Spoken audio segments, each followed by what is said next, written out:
Hi,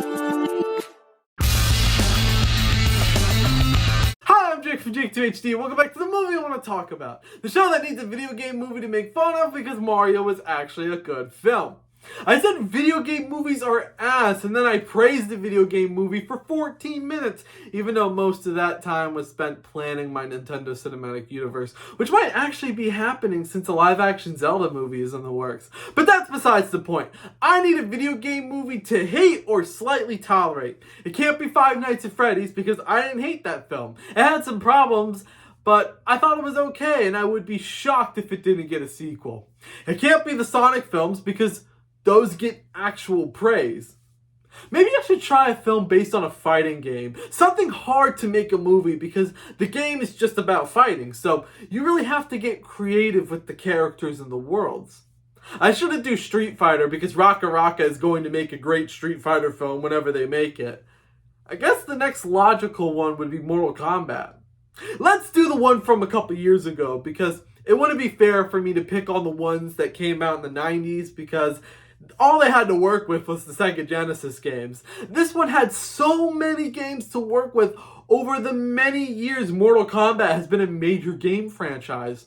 So let's see if I can finally shit talk a video game movie. This is Mortal Kombat.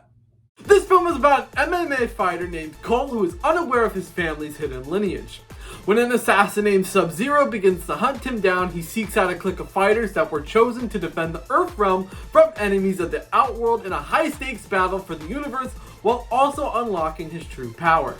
Just like Malignant, this film also got released in both theaters and HBO Max at the exact same time, but that didn't stop this film from getting a sequel which recently wrapped production.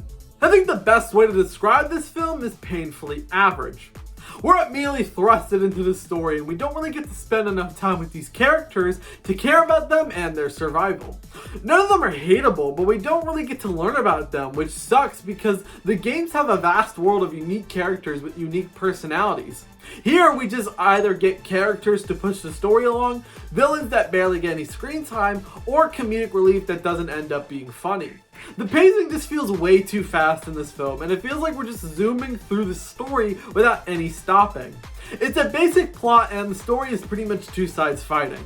There's not much else besides that. There is the whole Cole not knowing his lineage and why he's one of the champions of Earth, but you figure that out in the opening scene. There's at least a positive thing I can say about this film. The action moments are great in this movie, and it gets gory just like the games.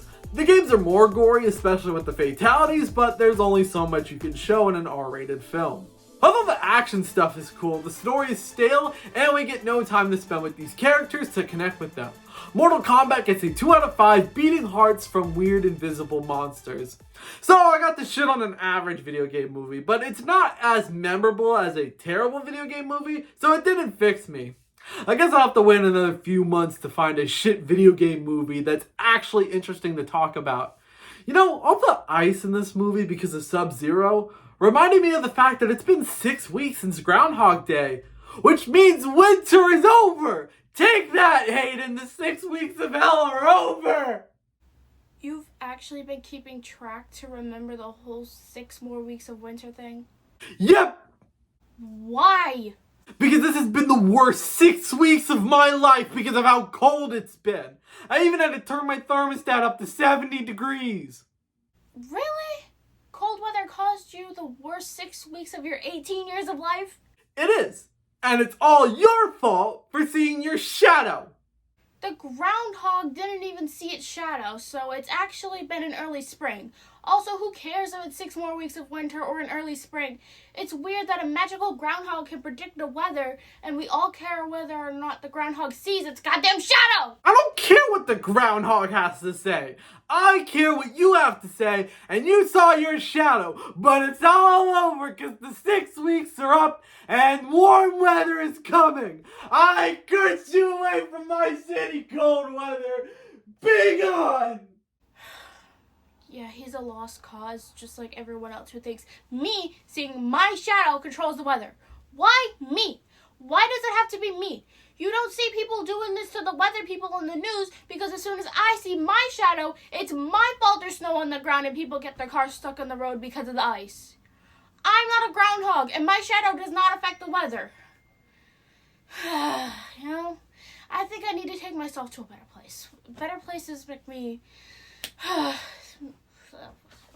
need a better place. I need a better place right now. It's some kind of love.